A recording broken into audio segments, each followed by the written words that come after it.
Bonjour Adrien Quatennens. Bonjour Elisabeth Martichoux, bonne année. Bonne année. À vous aussi, coordinateur de la France Insoumise, pour ne pas dire numéro 2 du parti. Hein. C'est une terminologie que vous préférez à l'autre. En tout cas, merci d'être ce matin sur LCI. Un mot d'abord de Carlos Ghosn, qui a fait un show hier depuis Beyrouth, très combatif. Justice japonaise, Nissan, pouvoir public français, tout le monde en a pris pour son grade. Bon, il est accusé. Il contre-attaque, il a raison. Carlos Ghosn est un justiciable comme les autres, mais vous remarquerez quand même que son évasion spectaculaire, qui fait beaucoup parler, n'est pas à la portée de tout justiciable, je pense.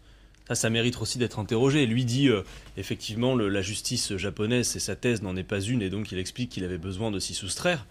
Bon, dont acte, lui c'est ce qu'il dit, il se défend, hein, vous l'avez dit, et je crois que n'importe qui se sent maltraité essaye d'échapper à celles et ceux qui le maltraitent. En attendant, effectivement, moi je serais intéressé d'en savoir un peu plus sur les conditions de cette évasion, par exemple. Quelles sont les transactions financières éventuelles? Est-ce que le fisc est au courant de toutes ces transactions financières, s'il y en a? Bref, je crois que... Une évasion, par définition, et si vous dites que tout accusé a un sentiment légitime d'évasion... Ça, je pense que ça dépasse l'entendement. Je veux dire, si vous êtes privé de liberté... vous êtes voilà. A priori censé aussi penser à comment vous échapper à cette privation de liberté. Mais je pense c'est ce qu'a dit d'ailleurs Jean-Luc Mélenchon. Oui.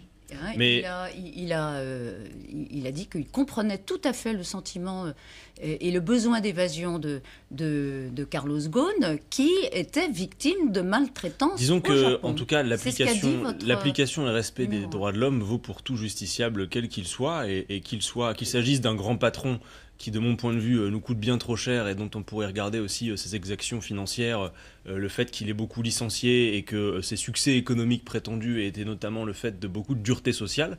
Il ne s'agit pas de faire la défense de Carlos Ghosn, hein, c'est ni à Jean-Luc Mélenchon ni à moi que vous allez demander de faire la défense de Carlos Ghosn, mais néanmoins, effectivement, nous n'avons pas des principes. Nous n'avons pas de principe. C'est pas une question d'argent, c'est pas parce nous n'avons pas de principe à géométrie variable en tout cas, effectivement, et on peut, même si moi il ne m'appartient pas de juger de la justice japonaise et de ses qualités, en tout cas, ce qui nous a été remonté régulièrement dans la presse montre qu'effectivement il y a eu un traitement qui était assez dur. Pour autant, voilà, bon, je ne veux pas non plus rentrer dans la logique qui consiste à faire la défense de Carlos Ghosn, parce que Carlos Ghosn, c'est aussi des rémunérations incroyables, 15 millions par an, 21 000 personnes licenciées quand il est arrivé à Nissan, et puis des affaires aussi en France, sur lesquelles potentiellement la justice pourrait être amenée à s'y intéresser prochainement. Voilà. Oui. Donc maintenant, lui, il se défend, mais encore une fois, je pense qu'on a besoin aussi d'en savoir plus sur les conditions de cette fuite. C'est intéressant. Enfin, l'homme poursuivi en justice, qui dénonce un complot et qui tient une conférence de presse pour dénoncer l'iniquité des accusations, ça vous rappelle quelqu'un? Mais c'est une défense comme une autre, Elisabeth Martichoux. C'est la défense qu'il a choisie. Oui, alors si vous voulez absolument faire la comparaison, mais d'ailleurs... Elle ne vaut pas? Si on faisait la comparaison, faisons la comparaison sur le traitement médiatique. Si vous voulez faire la comparaison, on peut la faire. Moi, j'ai pas de difficulté avec ça. Quand Jean-Luc Mélenchon parle d'une instrumentalisation de la justice à des fins politiques, pour les médias, c'est folklorique. Par contre, quand Carlos Ghosn, lui, parle d'une instrumentalisation de la justice à des fins économiques, là, finalement, les arguments valent le coup d'être entendus. C'est intéressant, n'est-ce pas? Bon, voilà, si vous voulez faire le parallèle, on peut. Même si moi, je ne me serais pas amusé à le faire devant vous ce matin. Il se dit prêt, Carlos Ghosn, ou plutôt il se dit lâché par la France. Écoutez cet extrait. Où on est d'accord et on est convaincu de la présomption d'innocence et on doit être en ligne avec cette conviction, mais on ne peut pas dire on est pour la présomption d'innocence et on dit il est coupable sur la base d'audits intérimaires, sur la base d'informations qui n'ont pas été contredites et dans lesquelles moi-même je n'ai pas été interrogé. Ça, je ne suis pas d'accord. Voilà, donc c'était un extrait dans lequel il développait le fait que la présomption d'innocence, selon lui, n'a pas été très bien respectée et par les politiques français et d'ailleurs aussi par le club des grands patrons. Bon, pour moi, elle l'est, en tout cas, de ce que j'ai pu observer. Mais s'ils se sont lâchés par la France, moi, j'aimerais effectivement que la justice française puisse s'intéresser aux affaires françaises qui le concernent et qu'il puisse être jugé comme tout justiciable. Voilà. Il a dit qu'il était prêt à revenir en France s'il était convoqué. Est-ce que vous le croyez sincère ? Franchement, j'ai pas d'avis là-dessus. Mais je crois effectivement que comme il y a des affaires en France, comme les syndicats aussi, on a vu notamment ce communiqué de la CGT Renault qui dit voilà, il y a des exactions aussi potentiellement financières françaises sur lesquelles la justice ferait bien de s'intéresser. Effectivement, s'il y a matière pour la justice française à intenter un procès contre Carlos Ghosn, eh bien effectivement la justice doit pouvoir faire son travail. C'est valable effectivement pour Carlos Ghosn comme pour tout justiciable. Vous souhaitez qu'il y ait des poursuites judiciaires. Mais en tout cas que la justice puisse faire son travail. Ça vous a pas, pour finir, pour conclure, parce qu'on ne va pas y passer l'hiver, comme on dit, mais ça vous a frappé, cette mise en scène hier 130 journalistes venus du monde entier, une certaine fièvre, cet homme qui pendant 2h30, alors qu'il a passé presque 2 ans, quand même dans des conditions qu'il dénonçait comme très dures, à cette énergie inouïe de se défendre. C'est ce que je vous disais au début, Elisabeth Rachou, c'est que c'est pas à la portée de tout justiciable. Comme le train de vie de Carlos Ghosn, d'ailleurs, n'est pas à la portée de tout le monde. Enfin, on se souvient notamment de ces grandes réceptions à Versailles. Ça vous bluffe pas, ça ne vous bluffe pas. Non, très franchement, non, pas spécialement. Et puis surtout, moi, ça m'interroge sur effectivement comment il peut avoir accès à ces moyens pour fonctionner. Et puis, j'interroge effectivement quels ont été les moyens de l'organisation de cette fuite. Et puis éventuellement, s'il y a des transactions financières, est-ce qu'on est au courant? Est-ce que le fisc est au courant également de ces transactions? Voilà. Adrien Quatennens, 4e et nouvelle journée d'action contre la réforme des retraites. Les Français jugent, toujours en majorité, 61% selon Odoxa pour le Figaro, la grève justifiée. Mais, c'est important, il y a une majorité, 57%, qui veut que la grève s'arrête. L'opinion trouve que ça a assez duré. Je suis étonné que ce soit seulement 57%. Moi, je crois que même parmi les grévistes, il y en a beaucoup qui souhaitent que la grève s'arrête. Vous savez, Elisabeth Martichoux, personne ne se lève le matin soulevé d'enthousiasme en se disant on va faire la grève. Alors donc, il faut l'arrêter. Mais oui, il faut l'arrêter. Et pour l'arrêter, il faut le retrait du projet de loi. Voilà la vérité. C'est que la responsabilité du blocage, la radicalisation, elle est le fait d'Emmanuel Macron. C'est lui qui s'enferme dans un aveuglement idéologique et qui essaye d'imposer une réforme des retraites qui ne correspond pas au modèle social français. Et puis surtout, parce que quand il n'y a plus d'arguments sur le fond, on nous répète, mais Emmanuel Macron, il a été élu. Et il avait parlé d'une réforme des retraites. Alors moi, j'ai regardé, j'ai ressorti le programme du candidat Macron. Et je vous invite, si vous ne l'avez pas mis à la poubelle, à ressortir vos archives. En page 13 du programme du candidat Macron, c'était écrit, s'agissant des retraites, nous ne toucherons ni à l'âge de départ, ni au niveau des pensions. Précisément, la réforme par points va faire les deux. Elle va toucher à l'âge de départ effectif, parce que tout le monde a bien compris que l'âge légal de départ à 62 ans serait maintenu. Oui, mais il va être purement théorique, parce que si vous n'atteignez pas un âge d'équilibre qui va se décaler génération après génération, c'était très clair dans le rapport de Levoy, il faudra travailler toujours plus longtemps et jusqu'au-delà de l'espérance de vie en bonne santé, vous aurez une décote et donc une pension pourrie. Et donc, effectivement, à âge comparable, à âge égal, comparativement au système actuel, le niveau des pensions va baisser. Ce n'est pas acceptable. Adrien Quatennens, reprenons. Vous dites d'abord, nous, on veut que la grève s'arrête. Pour que la grève s'arrête, il faut que le gouvernement c'est la responsabilité du gouvernement. Retire son texte. Voilà. Pardon, les yeux dans les yeux, comme dirait l'autre. Oui. Pardon. Est-ce que vous pensez que le gouvernement va retirer son projet de réforme des retraites? Je crois que c'est la seule issue raisonnable. Est-ce que vous pensez qu'il le fera? Oui. Le gouvernement ne m'a pas l'air pour l'instant très raisonnable. Donc c'est un problème, effectivement. Je crois qu'il n'est pas dans une logique qui consiste à le retirer. Et donc il y a un rapport de force qu'il a souhaité, qui s'est engagé, qui passe notamment par la grève. Et d'ailleurs, moi j'attire votre attention sur le fait que les premiers à subir les conséquences de la grève sont les grévistes eux-mêmes, qui perdent du salaire. Et donc je dis aussi à votre micro, aux Français qui nous écoutent, tout le monde va être perdant dans ce système de retraite. Que vous soyez aujourd'hui gréviste ou pas. On va entrer dans le détail. Mais alors, juste que vous soyez gréviste ou pas, vous avez intérêt à ce que ce projet de réforme soit retiré. Ça fait 2 ans et demi que les Français avalent beaucoup de couleuvres avec la politique d'Emmanuel Macron. Je crois même que pour son développement personnel, à Emmanuel Macron, ça ne lui ferait pas de mal, pour une fois, d'admettre que dans l'opinion, il a perdu, qu'il est isolé, et donc qu'il peut retirer ce projet. Et après, on peut discuter de toutes les solutions. D'ailleurs, je vous en ai apporté. Il ne nous écoute pas. On va en parler. Vous dites qu'il ne nous écoute pas. Je voudrais que vous écoutiez quelques secondes, ça dure 9 secondes, Brigitte Macron, épouse du président, qui était hier à Orléans pour le lancement de l'opération Piège jaune. Voilà ce qu'elle dit de son mari dans le contexte. Il est très ouvert. Il est très ouvert au dialogue. Il écoute, il travaille tout le temps. Mais j'ai un mari qui écoute beaucoup. J'ai un mari qui écoute beaucoup. Il est très ouvert au dialogue. Mais je pense que Brigitte Macron est une adepte de la novlangue macronienne. Vous savez, il ne s'agit pas simplement de répéter des éléments de langage. On cesse de dire depuis des semaines, cette réforme est juste et simple et pour tous. La réforme est juste, simple et pour tous. Oui, mais voilà, il ne s'agit pas simplement de dire que... Sur le thème, le président écoute. Mais le président écoute. Il est ouvert au dialogue. Il écoute tellement... Il a appelé un compromis rapide, Adrien Quatennens. Oui, mais il écoute tellement que les négociations n'étaient même pas réouvertes, que le projet de loi était déjà déposé au Conseil d'État. Donc il écoute pour dire quoi? Pardon.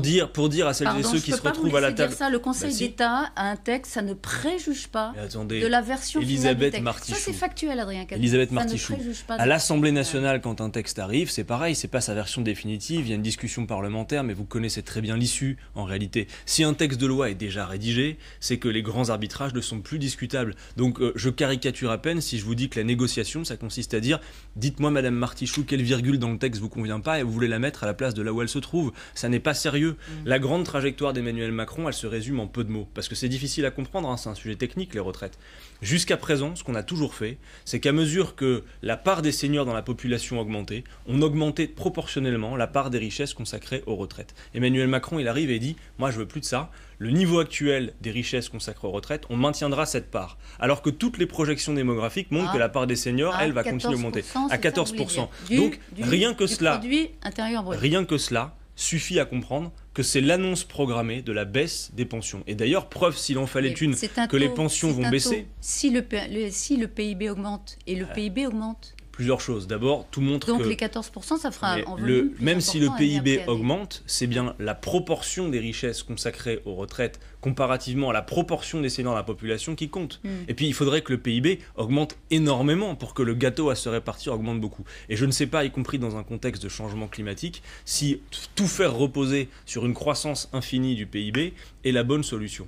Alors moi, je vais vous dire une chose, son objectif est d'abord celui-ci, limiter la part des richesses consacrées aux retraites, donc le niveau des pensions à âge égal va diminuer, preuve s'il en fallait une, Édouard Philippe l'a dit, il faudra travailler toujours plus longtemps, mais Elisabeth Martichoux, sur une radio concurrente il y a quelques jours, Édouard Philippe a dit qu'il était prêt à discuter de toutes les modalités permettant l'équilibre financier du système de retraite. Mais étonnamment, lui n'en voit qu'une seule. En alternative à l'âge pivot. Mais lui n'en voit qu'une seule, faire travailler les gens plus longtemps. Moi, j'attire votre attention sur le fait que travailler plus longtemps n'est pas une fatalité. D'abord, on produit plus qu'avant. D'abord, vous voulez la retraite à 60 ans. Oui, mais vous voulez le retour de la retraite à 60 ans. Elisabeth Martichoux, c'est le progrès. Comprenez qu'un salarié français aujourd'hui produit en moyenne 3 fois plus qu'un salarié français en 1970. Et dans l'intervalle, on a aussi un vrai problème de répartition de la richesse produite. Parce que les seuls qui produisent de la richesse, la seule chose qui produise de la richesse, c'est le travail humain. Et on va passer plus de temps dans une existence en dehors du travail, c'est-à-dire de 0 à 18 ans, disons, et ensuite de 60 à une longévité qui augmente. On va passer plus de temps dans l'existence à ne pas travailler. Et il faudra financer néanmoins toute cette période pour un nombre de gens de plus en plus important. Est-ce que c'est soutenable? D'abord, vous dire que s'agissant du financement, oui. D'abord, arrêtons-nous un instant sur l'espérance de vie et la durée du travail dans la vie. Emmanuel Macron dit souvent, parce qu'on vit plus longtemps, il faudra travailler plus longtemps. Moi, je vous demande de noter que, à côté de tous les progrès de la science et de la médecine, c'est notamment à mesure que le temps de travail dans la vie a reculé, ce qui a toujours été un progrès, hein, les congés payés, la durée du temps de travail hebdomadaire, l'âge de départ à la retraite. Quand le temps de travail dans la vie recule, l'espérance de vie augmente. Donc, il y a un lien entre les deux, si vous voulez. Et puis surtout, est-ce que travailler plus longtemps fonctionne dans notre pays aujourd'hui? Vous avez un chômage des seniors qui est incroyable. 300 000 chômeurs de plus. En 80, et on produit plus surtout. Je vous ai dit, un salarié français aujourd'hui produit 3 fois plus qu'un salarié français en les années 70. Et dans l'intervalle aussi, on a un vrai souci de répartition des richesses. Et la question des retraites est bien celle, et son financement, de la répartition de la richesse produite. Elisabeth Martichoux, un salarié français aujourd'hui... Quelle est votre alternative à l'âge pivot? Je termine juste. Ouais. Un salarié français aujourd'hui travaille en moyenne 45 jours par an pour rémunérer les actionnaires. C'était 9 dans les années 80. Donc... Et par ailleurs, travailler plus longtemps ne fonctionne pas. Ça aggrave le chômage aux deux extrémités de la vie active. Donc moi je dis, effectivement, il y a des alternatives à travailler plus longtemps. Et le progrès, ça n'est pas de travailler toujours davantage, au contraire. Est-ce que le progrès, ça n'est pas d'augmenter les salaires? Et à ce titre-là, je voudrais vous faire écouter la déclaration de Bruno Le Maire au cours de ses vœux, il y a 2 jours. Tendez l'oreille. Vous me voyez venir. Je souhaite que les entreprises fassent aussi leur part du chemin. Elles savent le faire. Je vous le dis, les entreprises doivent garantir un meilleur partage de la valeur. Elles doivent s'engager dans cette voie-là quand leurs résultats économiques sont au rendez-vous. Elles doivent ouvrir des perspectives à leurs salariés. Les entreprises doivent ouvrir des perspectives à leurs salariés. Le ministre de l'économie, ancien candidat à la primaire de droite, incite les entreprises à mieux payer leurs salariés. Est-ce que vous saluez cette déclaration? Je veux dire une chose, cette déclaration, telle qu'elle vient d'être citée, ça pourrait être dans ma bouche. Ouais. Donc j'ai pas de difficulté avec ça. Par contre, j'ai une difficulté avec quelque chose, c'est que quand il s'agit de faire des cadeaux aux plus riches... Mais ça vous étonne pas? Ne serait-ce que ça, ça vous étonne pas? Non, c'est de la communication. C'est uniquement de la com. Bien sûr. Quand il s'agit n'y a pas de sincérité. En tout cas, c'est de la com. Et quand il s'agit de faire des cadeaux aux plus riches, c'est pas des souhaits ou des vœux pieux. C'est conséquent. C'est des milliards et on trouve le moyen tout de suite de les donner. Quand il s'agit de rendre la vie plus dure aux chômeurs et de les rendre quasiment responsables de leur chômage, alors qu'il y a en moyenne à Pôle emploi un emploi non pourvu pour 100 chômeurs disponibles, là le gouvernement sait faire sa réforme. Discours. Que fait Bruno Le Maire concrètement pour que ces vœux pieux, ces vœux pour l'année 2020 s'appliquent? Vous savez, il y a une manière de le faire, par exemple, ça s'appelle un décret, c'est l'augmentation du SMIC. Parce que oui, l'intuition est la bonne, mais c'est pas du tout ce qu'ils font. Oui, l'augmentation des salaires est une solution. D'ailleurs, sur le financement des retraites, moi je propose avec la France Insoumise la retraite à 60 ans. Alors attendez, est-ce que le chômage ne baisse pas un sujet à la fois si vous voulez bien. La retraite à 60 ans, qu'on puisse avoir un niveau de pension que pour une carrière complète, il ne soit pas inférieur au SMIC, qu'on puisse étendre la reconnaissance de la pénibilité, que personne ne vive sous le seuil de pauvreté. Et je vais vous dire, pour financer ça, il n'y a pas besoin de faire la révolution, Elisabeth Martichoux. Aujourd'hui, il y a 14% du PIB consacré aux retraites. Pour financer nos propositions, contre projet de la France Insoumise, il faudrait 2 points de PIB de plus. C'est pas grand-chose d'ici à 2040. Et combien ? Augmenter, c'est quelques milliards, mais augmenter les salaires. Le système des retraites là, c'est la part du PIB. C'est 300 milliards aujourd'hui. 300 milliards. Et 2 points de plus, ça ferait ça dépend du PIB à cet horizon. C'est quelques milliards, mais en tout cas 300 milliards aujourd'hui qui sont entre les mains des syndicats de travailleurs. Pour la finance, c'est insupportable. Et d'ailleurs, vous avez vu, les assureurs et les banques sont les seuls à véritablement se réjouir. Un peu trop fort d'ailleurs, à mon avis, parce que du coup, ça éclaire les intentions du gouvernement, cette réforme des retraites. Pourquoi ? Parce que le système par répartition va être rendu indigent. Et beaucoup de gens vont être poussés à compléter leurs revenus dans les retraites par capitalisation. Voilà ce qui va se passer. Donc, vous pouvez admettre qu'il y a des entreprises qui peuvent augmenter les salaires, qui peuvent augmenter le SMIC parce qu'elles ont de la trésorerie, parce qu'elles ont les reins solides, et puis il y a d'autres entreprises qui sont moins en situation de le faire. Mais vous savez, moi je ne parle jamais de l'entreprise. Je distingue bien. Il y a les PME, il y a les grandes entreprises. En tout cas, je sais une chose. On peut financer un départ à 60 ans à la retraite avec un bon niveau de pension, en faisant en sorte que les hommes et les femmes gagnent les mêmes salaires pour un travail égal, qu'il n'y ait plus ces inégalités salariales. Et puis oui, par la hausse des salaires et des cotisations. Donc vous dites encore un petit effort à Bruno Le Maire. Que de faire travailler toujours plus longtemps les Français, ça ne fonctionne pas. Et donc oui, l'issue raisonnable, c'est le retrait. Voilà pourquoi aujourd'hui, comme samedi, il faut se mobiliser. Je dis aux Français, ne faites pas la grève par procuration, allez-y. Il faut se mobiliser. Pour l'instant, en tout cas, ni les fonctionnaires, ni le privé n'a vraiment fait la convergence. Mais ce sera une journée test et on verra ce soir si la mobilisation est à la hauteur de celle de décembre. C'est important. Rendez-vous dans la rue aujourd'hui. J'imagine. Vous serez dans la manifestation de la République à Saint-Augustin cet après-midi. Un mot quand même d'un drame qui a frappé un livreur à Paris. Christophe Castaner a effectivement dit que ça posait des questions légitimes quant aux conditions d'arrestation de cet homme qui s'est montré, semble-t-il, agressif, mais qui a été victime, semble-t-il aussi, l'enquête évidemment est ouverte, de traitements éventuellement assez rudes de la part des policiers. Nous aurons toujours besoin de mesures de coercition et parfois de l'usage de la force pour faire respecter la loi. En attendant, je crois que dans police républicaine, Elisabeth Martichoux, il y a républicaine. Et je crois que sur ce point de vue, nous avons un véritable problème avec la doctrine qui est employée dans la police. On voit bien, effectivement, on a vu avec la répression des Gilets jaunes, on a vu avec les éborgnés, l'usage des LBD. Il y a un véritable problème aujourd'hui dans la doctrine qui est employée.